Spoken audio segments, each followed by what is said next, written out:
Hello everyone, আশা করি সকলে ভালো আছো, সুস্থ আছো, আমরাও ভালো আছি।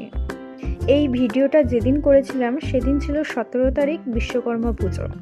বিশ্বকর্মা পুজো লক্ষ্যে দাদার দোকানে পুজো হয়, তাই চলে গেছিলাম সকাল সকাল দোকানে গিয়ে দেখি বৌদি চলে এসছে, ফল কাটা শুরু করে দিয়েছে।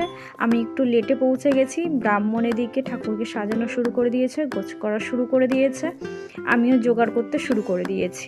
জোগাড় সব হয়ে গেছে, পুজো শুরু হয়ে গেছে। এদিকে যজ্ঞ শুরু হয়ে গেছে, আর এদিকে আমাদের অবস্থা খুবই খারাপ, সবাই কান্নাকাটি শুরু করে দিয়েছে। কারণ ধূপ ধুনো ধরানো হয়, তো ধুনোতে এত ধোঁয়া হয়েছে যে সবাই চোখ দিয়ে জল পড়ে গেছে।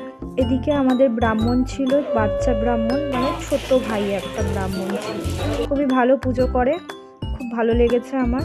আর এটা আমার দাদা এই মুহূর্তে এবার চরণামৃত নিয়ে নিচ্ছে। সবার পুজো কমপ্লিট, সবাই প্রণাম করছে, ঠাকুরকে প্রার্থনা করছে। আর এটা হয় দাদার ছোট মেয়ে।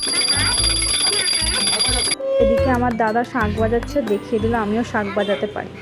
যাই হোক, এবার আমাদের পুজোর শেষে আমরা চলে গেছিলাম ঘুড়ি ওড়াতে। আমাদের এখানে কালচার আছে বিশ্বকর্মা পুজোর দিন ঘুড়ি ওড়ানো, তাই আমরা ঘুড়ি ওড়াতে চলে গেছি আর খুব এনজয় করেছি। আমি তো ঘুড়ি ওড়াতে পারি না, কিন্তু খুব মজা করি। আর যখনই কেটে যায় ভো কাটটা বলে চিৎকার করি, আর খুব মজা লাগে।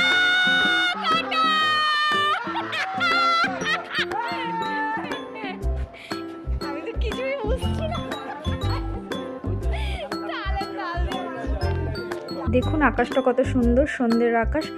চলুন তাহলে ভিডিওটা এখানেই শেষ করছি। সবাই খুব ভালো থাকবেন, সুস্থ থাকবেন, আবার দেখা হবে নতুন একটা ভিডিওতে। ততক্ষণের জন্য বাই বাই।